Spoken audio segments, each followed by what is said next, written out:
Hello, Booktube. Why a giveaway, you might wonder? Well, it is the result of of committing to my word, to sticking to my word. It is a result of following my rules of engagement for the Read What You Own challenge, the ultimate rules of engagement, the best rules of engagement that you can follow.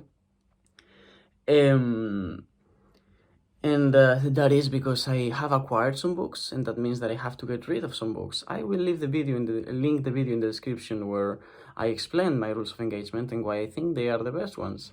But I will also let you know here some of the reasons why I am getting rid of these books and why I am saying that my rules of engagement are the best ones. And that is because back in the Jurassic period, I used to be a nutritionist, and I had friends that sometimes didn't know better and wanted to follow a diet. And I would tell them, don't. That was my advice as a nutritionist, never follow a diet. Why? Because when you follow a diet, diets have a beginning and an end. Diets have a specific time range.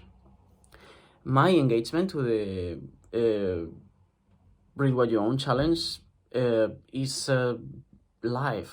long. It's a life struggle. I'm not joining for October or November or the month of December or 2023 or 2024.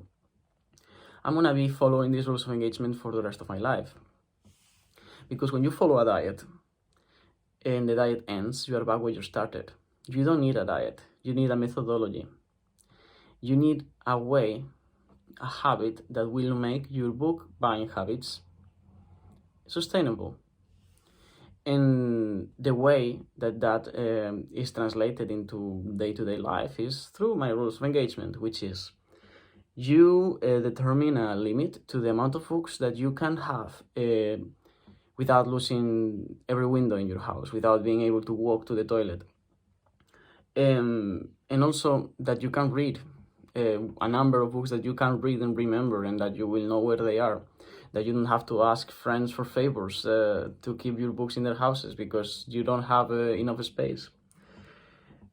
Once you choose that number, for me it was 500. I have exactly 500 books and I have read half of them.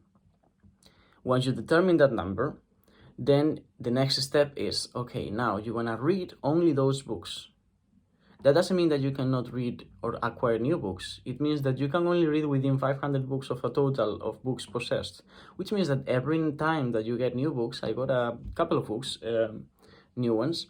So every time that you get a new book, you have to get rid of another book that you already had. So you give as much as you take. I think that is a very healthy habit in general for life, to give as much as you take. And you only keep as much as you use, which I think is also another healthy and very ethical way of living. And that is really what the Read What You Own challenge comes down to, in my opinion, and especially if you follow the ultimate rules of engagement, which I will link down in the description, the video in which I explain them further. But that is the point. You read. You want a new book, then look in your collection of 500 books, and I'm sure you will find one that either you have already read and you don't want, or that you haven't read but you've changed your mind about it, or you don't want as much as this new one that is coming in. Take that book and don't throw it on the bin. Find someone who will read it, or give it to some place where a reader will find its way to it. That is the Read What You Own challenge. That is my rules of engagement. That is really the only way to do it and achieve the final goal, which is to have a healthy, sustainable book buying and reading habit.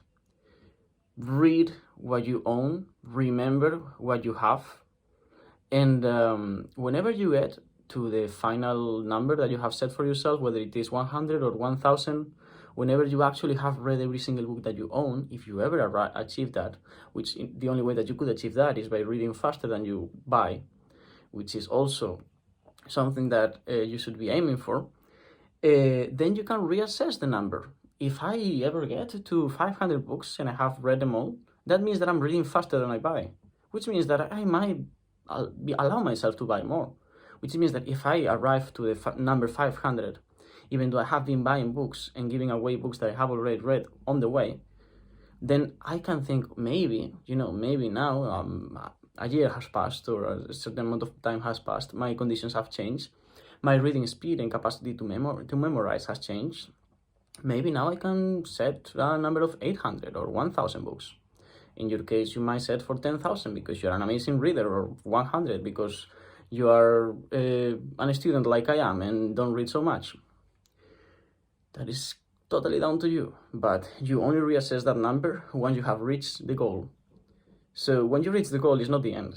It's just a moment to reassess the rules. You might stick by them. I think personally I'm gonna stick by 500. I like that number. I like the space that 500 books occupy. You can pretty much fit them all in oneself. Not oneself, one, you know what I mean. Like in only one space rather than needing multiple rooms for them. And also, I think that within 500, I can contain some books that are my favorites and that I want to keep rereading, and some new books that can always be changing. But who knows? That is the freedom that my rules of engagement give you. You can always evolve and move forward with them and take them for life. Let me know what you think about that, and yeah, enjoy the challenge.